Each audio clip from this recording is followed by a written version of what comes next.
നമ്മുടെ രാജ്യത്തെ ഒരു സംസ്ഥാനം കത്തുകയാണ്.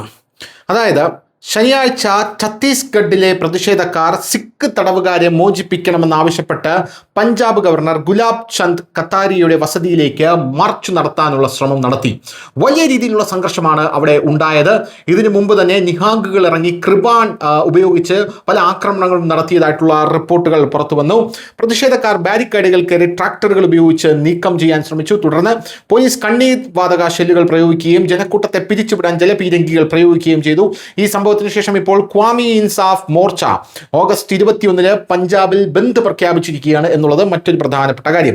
പ്രതിഷേധക്കാർ ഗവർണറുടെ വസതിയിലേക്ക് എത്തുന്നത് തടയാൻ ഛത്തീസ്ഗഡ് മൊഹ്ലി അതിർത്തിയിൽ കർശന സുരക്ഷാ ക്രമീകരണങ്ങൾ ഏർപ്പെടുത്തിയിരുന്നു. നിരവധി തലങ്ങളിലും ബാരിക്കേഡുകൾക്കൊപ്പം അതിൽ മുള്ളുവേലികളും സ്ഥാപിച്ചിരുന്നു. കൂടാതെ കലാപ വിരുദ്ധ വാഹനങ്ങളും റാപ്പിഡ് ആക്ഷൻ ഫോഴ്സും ഉൾപ്പെടെ നിരവധി സുരക്ഷാ ഉദ്യോഗസ്ഥരെ വിന്യസിച്ചിരുന്നു. ശിക്ഷാ കാലാവധി പൂർത്തിയാക്കിയിട്ടും വിവിധ ജയിലുകളിൽ കഴിയുന്ന സിഖ് തടവുകാരെ മോചിപ്പിക്കണമെന്നാവശ്യപ്പെട്ടാണ് ക്വാമി ഇൻസാഫ് മോർച്ച മാർച്ച് നടത്തിയത്.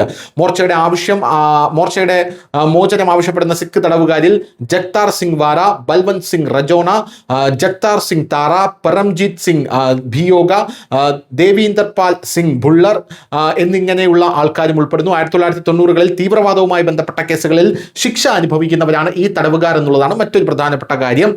ഈ ആവശ്യങ്ങൾ ഉന്നയിച്ച് 2023 ജനുവരി 7 മുതൽ ക്വാമി ഇൻസാഫ് മോർച്ച ഛത്തീസ്ഗഡിലെയും മൊഹാലിയുടെയും അതിർത്തിയിൽ ഈ ഒരു പ്രതിഷേധം നടത്തി വരികയാണ്. ഇപ്പോൾ വിവിധ ഭാഗങ്ങളിൽ നിന്നും ആ പ്രതിഷേധത്തിന് പിന്തുണ ലഭിക്കുന്നുണ്ട് എന്നുള്ളതാണ് ഈ പ്രതിഷേധത്തെ ഇത്രയധികം വലുതാക്കാൻ അവർക്ക് പറ്റിയത്. News desk news Malayalam.